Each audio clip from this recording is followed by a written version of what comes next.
Welcome to Keep Traveling Your African Story, the only podcast that shares the real voices and journeys shaping African tourism. I'm your host, 𝐸𝐿𝐸, and through my inbound tour operation, Keep Traveling, I've had the privilege of connecting travelers from all around the world with the magic of Africa. This podcast is my way of opening that world up to you, a place to learn about the people, properties, and opportunities that make travel across this continent so very special. Today, I'm delighted to introduce 𝐦𝐸𝐸, who's the founder and managing director of Afrology, an African discovery site, who joins me to share his story after having traveled deeply throughout the continent over the past 14 years. Ed, welcome to the show. Thanks for having me. I'm very excited to talk about these topics. Ed, you've traveled vastly across the continent, but as we were chatting about previously, we're going to talk about this special place in Malawi that you visited a number of times. Malawi is one of the smallest countries in Africa and also quite impoverished, but it is rich in some incredibly stunning settings. It's home to Lake Malawi, which is, I think, probably the most beautiful of the Rift Valley lakes, still quite pristine, and it reminds me of the Caribbean, honestly, and it's a very large lake. Climbers love Malawi because of the peaks that are there. You wouldn't think it's mountainous, but it's quite mountainous. It's also, if you're into looking at rock art and kind of the ancient prehistory, where we came from as a species, there's a lot of important research going on in Malawi, understanding the migrations that occurred there tens and hundreds of thousands of years ago. And it's a World Heritage Site, just about an hour and a half outside the capital for the rock art, over 100 rock art sites. And then the other thing we'll talk about is the developing reserves. Although next door in Zambia is considered a world-class destination for safaris and for seeing a very diverse wildlife. Lots of elephants, all the big five, and in really stunning settings in the South Luangwa Valley. Just next door, you've got Malawi emerging with some very unique settings, and we'll talk about that. And I think putting those two places together in a circuit is something a lot of travelers don't know about, but it's a fantastic trip. So talking about those two areas, for people that are unsure of how would be the best way to get there from, let's say, the Northern Hemisphere and across the West to the Americas, how would you suggest that people would fly into a place like that? A lot of people might say, fly into Lusaka, which has got a brand new airport. The big airlines fly in there. I believe Emirates still comes in there. Turkish, Kenya Airways, Ethiopian, which is very important. But you might consider flying into Lilongwe, the capital of Malawi, because it's actually closer to the South Luangwa Valley, across the border in Zambia, and then you can make this loop and end up flying in and out of Lilongwe. Now, Lilongwe has Kenya Airways coming straight out of Nairobi. It has South African, I believe, still coming up from Joburg. You can get there. You can definitely, and certainly through Ethiopian Airlines, you can get there, which would just be a one flight change. If you're coming from the United States, there's 4 gateways for Ethiopian, and then you're just changing planes. If you're coming on Kenya, you can fly out of New York, or if you're coming out of Europe, Amsterdam and London, and just make one stop in Nairobi. So it is actually more reachable than you might think, and those are very manageable airports, easy to get in and out of. You're not going to be hassled. But I'd actually take a look at Lilongwe, and it gives you a little more convenience in this circuit we're talking about. Yeah, and you mentioned hassles, and I want to touch on that subject because I think people that come from the first world foresee that immigration process is going to be a complete headache and they're going to be hassled by the locals. Reiterate a little bit about your experiences with the locals, not just Zambia and Malawi, but Africa as a whole. I think a lot of those images are a little dated. In fact, people will be surprised to learn how many new airport terminals have actually come online in Africa just in the past few years, and how much more efficient actually the movement of people is. For example, if you're flying Ethiopian Airlines, which is Africa's biggest airline, very large operation nowadays, they've made their transfer setup in Addis Ababa quite efficient, much more than it was when I first started flying them about 15 years ago. You're not going to sit there and wait in long lines and get the attention of someone. They've set it up to move thousands of people an hour literally through Addis. Nairobi's not quite as efficient, but it's workable as a transit. And the arrival airports is really what you're also thinking about. And both Lusaka and Lilongwe, these are relatively small airports, very easy to get through immigration. And both of these countries have pretty good ties with both the United States, Canada, and the EU countries, and the UK, of course. There's a friendliness, there's an ease. These are actually pretty chilled out places when you come in. Yeah, listen, I couldn't agree with you more. I actually went back to Zimbabwe, which is my home country.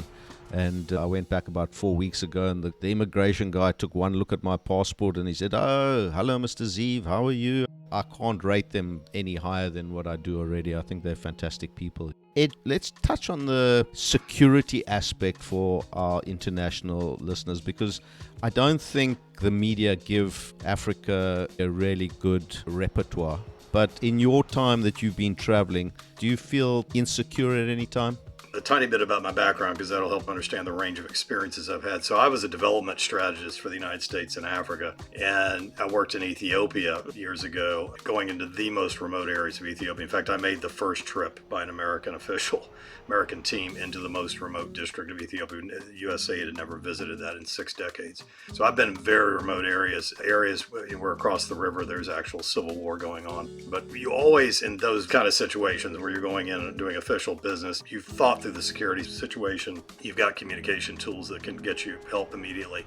That's not what you're facing as a traveler coming into Africa. What I have seen, though, is traveling large distances as more of a tourist across some of these countries and not facing really many hassles. That's what's fascinating. Both Zambia and Malawi, for example, you're going to encounter very few checkpoints on the road. Should you do road travel, one of the things you want is like, how much hassle am I going to get from police if I actually get behind the wheel of my own 4x4 and drive somewhere? Or even if I'm in a van and it's being driven by somebody from that country. The answer is like none, basically. I worked for the U.S. government in both of these countries. In Malawi, I was the director of democracy and governance in the United States. So I was privy to talking to a lot of officials, but also getting on the ground and traveling and so forth. And I was just really impressed with the friendliness of people in Malawi, certainly in Zambia. As I mentioned, these are friendly countries. So if you did get in any issue, you're going to be able to deal with the authorities. You're going to be able to reach back to your embassy if you needed that kind of help. If you went into Democratic Republic of Congo, which is a vast country, there's certainly going to be areas that are going to be no-go areas and things you want to be very sure about what you're doing. That's not what you're encountering in Zambia and in Malawi. In fact, I would say you're looking at 2 of the safest countries you're going to find, and ones where you'll be able to move around very easily. Visitors that are coming here, what would you advise them on a sort of medical standpoint, insurance-wise? You must have had the odd ailment while you've been traveling. Yeah, now for me personally, I live in Africa a large portion of every year, and I've lived full years for a long time in Africa. So 95% of my time in the last 15 years has been in Africa. I have a global health insurance plan. It's active in the United States. If you're just traveling in for a couple of weeks, 2 or 3 weeks, then just normal travel insurance. Just plus up your normal health insurance policy so that you get a little extra coverage on the ground. There are key facilities that you would want to know about. In fact, the 𝐻𝐸𝐿 hospitals in Africa, there's one in Nairobi, one in Dar es Salaam, and I think 1 or 2 other places. Those are excellent hospitals, very well-trained doctors, and of course, South Africa is very advanced medical care. We've managed to fly everybody in, and we've managed to alleviate their security and their medical conditions. You want to focus on a particular area in Malawi. Let's talk about that.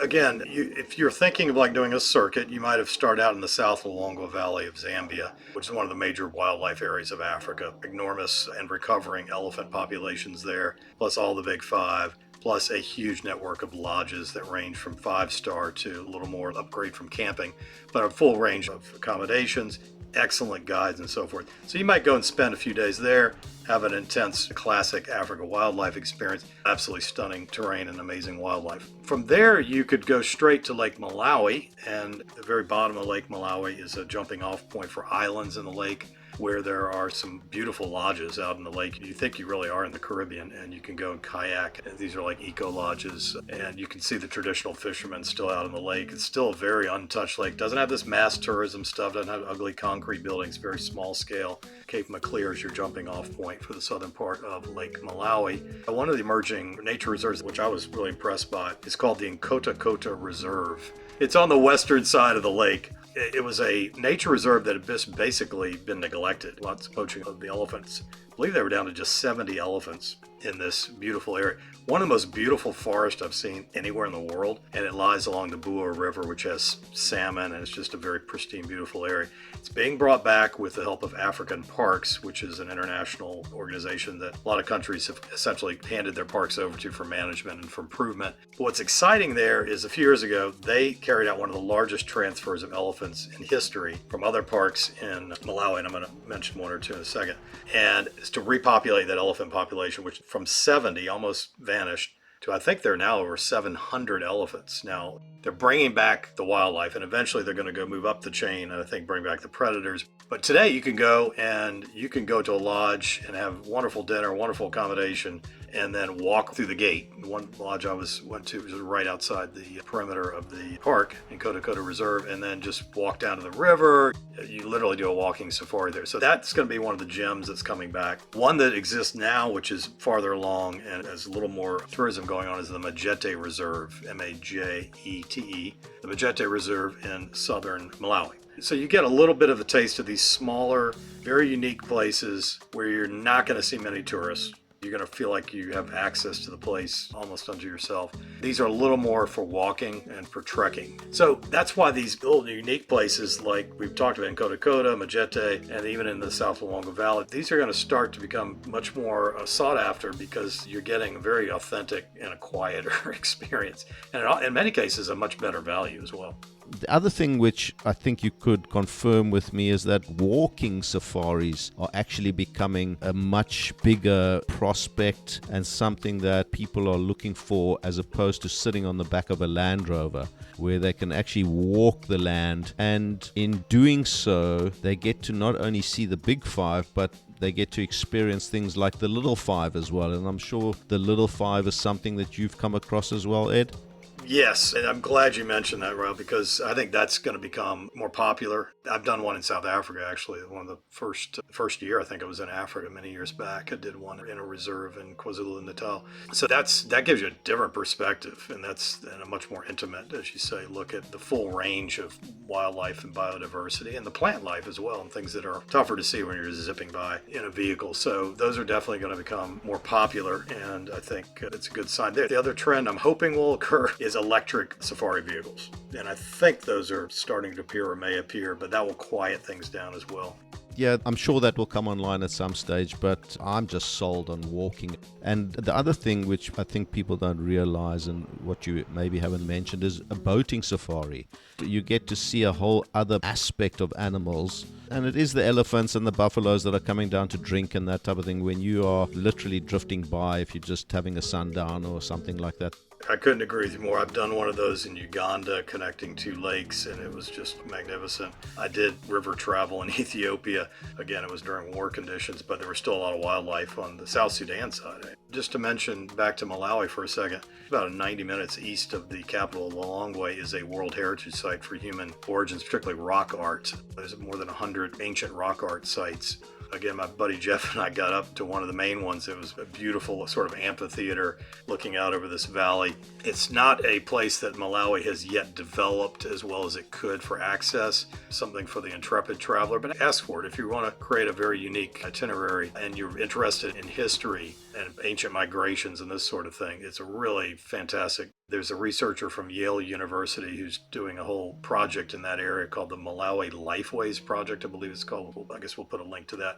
And there's a lot of discoveries being made about how important that area was to human migration many tens or even hundreds of thousands of years ago. So Malawi's got a lot to offer. Mountains that are beautiful, and again, these are very accessible to the main city, the capital, where you might be flying into Lilongwe. And Ed, like you said, from what I can see, there's definitely an up on the environmental and conservation acts that places like Africa Parks, and I want to give a shout out to them because I think they do an amazing job. I think they're operating over something like 33 different national parks across the continent. Definitely from a Zimbabwe aspect, a South Africa aspect, the game is just on the up. Populations are growing greatly, so I can't believe for 1 minute that Malawi is going to be very far behind. This is one of the issues that is pressuring places in Africa. And of course, there's efforts to try to solve, basically to get communities to buy into these reserves more, because the unfortunate truth is that when you go to many of the reserves in Africa, you don't see many Africans. You see a lot of Europeans and Americans. You'll see tourists from China. I want to see a 16-year-old kid from the city in Africa, the average teenager in Africa today, who've never been out and seen the wildlife or the natural resources of their countries. Listen, I think education is a really good starting point, and I've seen it happening already, as I say, in places like Zim and South Africa, where the people are being shown that in order to keep tourism going, we need to keep the animals and so on and so forth. I definitely think we're on the up as far as conservation is concerned. Ed, you've been traveling in Africa for 14, 15 years now. How has Africa changed you? Oh, I think it slows you down in a good way. It helps you understand the life balances in a different way. When you're in the United States, it's a go economy. It's a ever-changing, very intense media environment. You're just saturated with the latest video, the latest controversy, memes. It's nonstop. When you go to Africa, of course, Africa is going through its own communication revolution, but it's not saturated and as distracted by all that. You can still get a sense of deeper values there. You can still go into rural areas, to villages, and things slow down and you begin to understand a little bit better about how people relate to their environment and to traditions, which are very much alive in many countries in Africa. It connects you in a different way. That's something, again, I would encourage travelers that you're reaching out to is, yeah, you want to come and see the magnificent scenery and the natural wildlife, all those things that you imagine about Africa, but try to interact with not just your tour guide or not just your safari guide. See if there's an opportunity to actually make contact with people in places that you're visiting and just talk to them, get a sense of their lives. Africa is going through very profound transformations. I'm very impressed by how much they try to hang on to traditions. Going back to the village is a real thing for people to go back to connect with their family roots. A person who might lose their job in the city or might go through some kind of setback in the city, they know they can go back to the village and they'll be welcomed and they'll recharge and refresh. Africa may have some lessons for us. Because you've traveled across the continent, as you say, you've met different communities. Is there a particular community or culture that really came close to your heart? I always talk about Ethiopia because I spent years there. I wrote a book about my time in Ethiopia, particularly in the lower Omo Valley, which is these iconic indigenous people. It's a country that unfortunately has been going through a lot of conflict over the last few years, so there's large areas of it that are just not easy to travel through or you can't travel through. I was super lucky in the time that I was there that it was a very calm period for Ethiopia, so I got to travel through large parts of the country, meet all kinds of people. There's about 90 different ethnic groups in Ethiopia, lots of different terrain from plains all the way up to mountainous areas of the Rift Valley that are like at 11,000 feet. The people are incredible. The history is amazing. The terrain, it's the highest altitude landscape in Africa. It's the water tower of Africa. That's why you have these massive rivers coming out of Ethiopia. A lot of people don't realize the Blue Nile. Most of the water that flows past Cairo actually originates in Ethiopia. And then you have the second river, which I wrote about in my book, the Omo River, which flows into Lake Turkana, which is mostly in northern Kenya. That's human origins. That's the beginning. That's where some of the most important fossil discoveries have been made. And so just the combination of the people I met, the sense of history, which is still very much alive, traditions we just talked about. People in Ethiopia go through a whole annual cycle of traditions, some family and society and your friends, a very important thing in Ethiopia.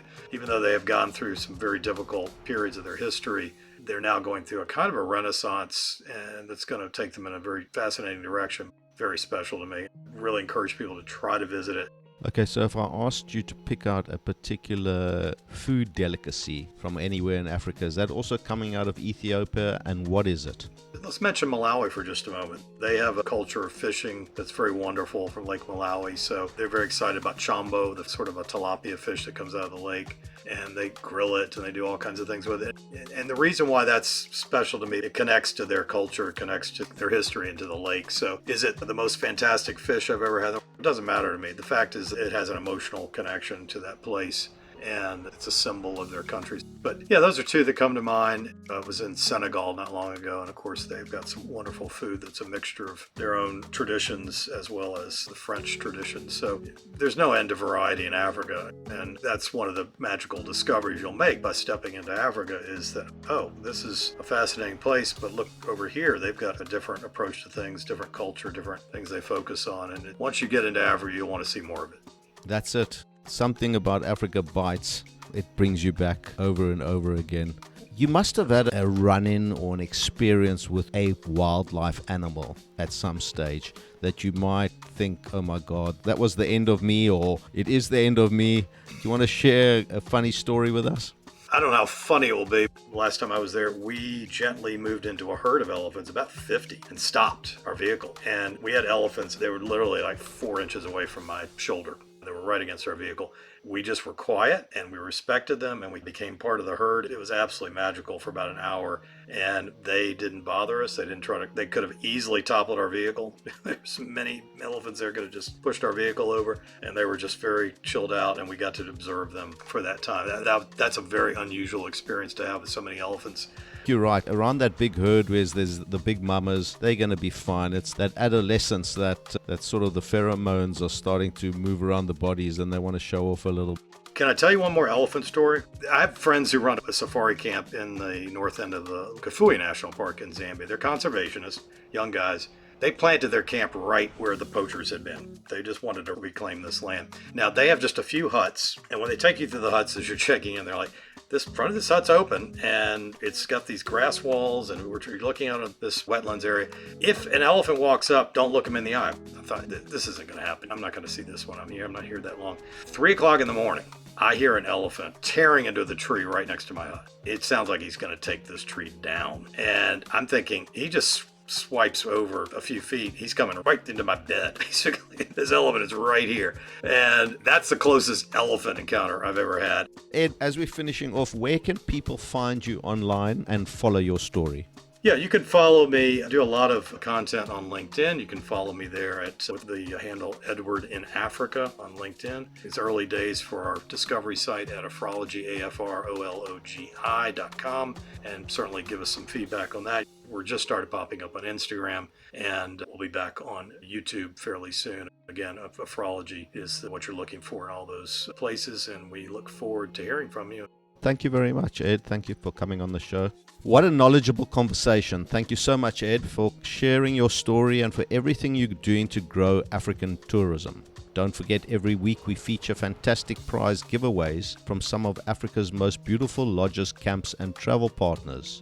You could win your own unforgettable getaway just by listening, subscribing, or visiting keeptraveling.africa/podcast. Or read more about today's guest by looking through the show notes. Don't forget to follow Keep Traveling on social media for the latest episodes, stories, and travel inspiration. I'm 𝐸𝐿𝐸𝐸, and this has been Keep Traveling Your African Story. Remember, a few years from now, you will not remember how much it cost you, but you will always remember the memories you made. Keep traveling.